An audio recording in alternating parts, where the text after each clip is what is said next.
मीरपुर गांव में बहुत ठंड पड़ रही थी और जल्द ही बर्फ बारिश भी होने वाली थी।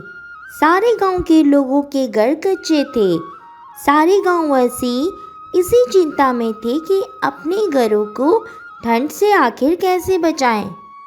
फिर एक दिन सारे गांव के लोग एक साथ जमा हुए। मोहनलाल बोला, हम अपने घरों में बहुत सारी लकड़ियां जमा कर लेते हैं, जो वक्फे वक्फे से जलाएंगे तो ठंड कम हो जाएगी। इस पर यामिनी बोली, लेकिन हम इतनी सारी लकड़ियां लाएंगे कहाँ से?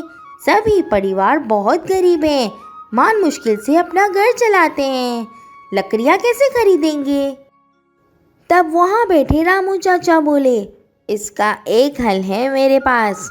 हम सब मिलकर जंगल जाते हैं जो गांव से थोड़ा ही दूर है, और वहाँ पर सूखे पेड़ की लकड़ियाँ काट काट कर अपने अपने घरों में रख लेते हैं। मोहनलाल बोला, वाह चाचा वाह, क्या मशवरा दिया है आपने। हम सब मिलकर कल ही काम पर लग जाते हैं। फिर अगले दिन सब गांववासी मिलकर निकल पड़े जंगल की तरफ। मोहन को किसी के रोने की आवाज़ सुनाई दी।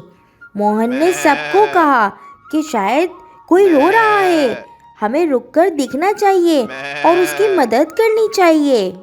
लेकिन उस वक्त सबको रात हो जाने का डर था, इसीलिए किसी ने मोहन की बात को ध्यान नहीं दिया और आगे बढ़ गए।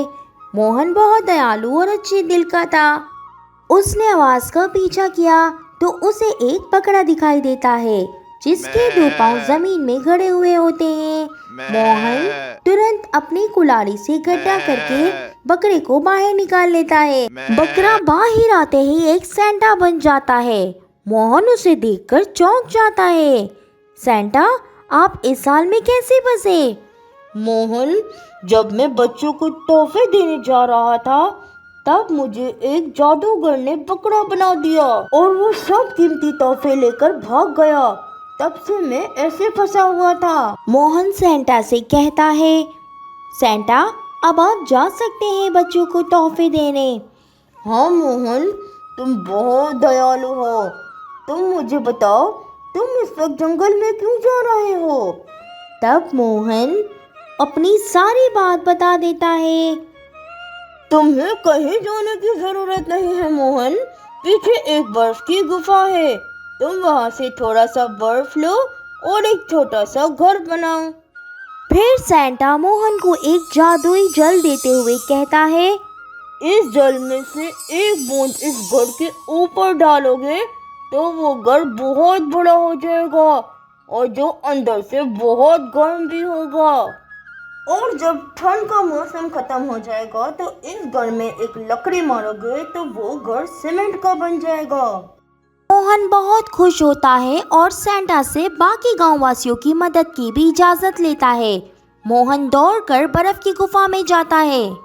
गुफा के अंदर से थोड़ा सा बर्फ लेता है और करीब ही एक छोटा सा घर बनाता है और बाकी गांव वालों को भी बुलाता है और घर के ऊपर जादुई जल डालता है।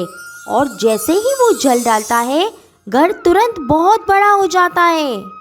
मोहन खुशी खुशी सब लोगों को सारी कहानी बता देता है और फिर सब लोग अपना अपना घर बना लेते हैं।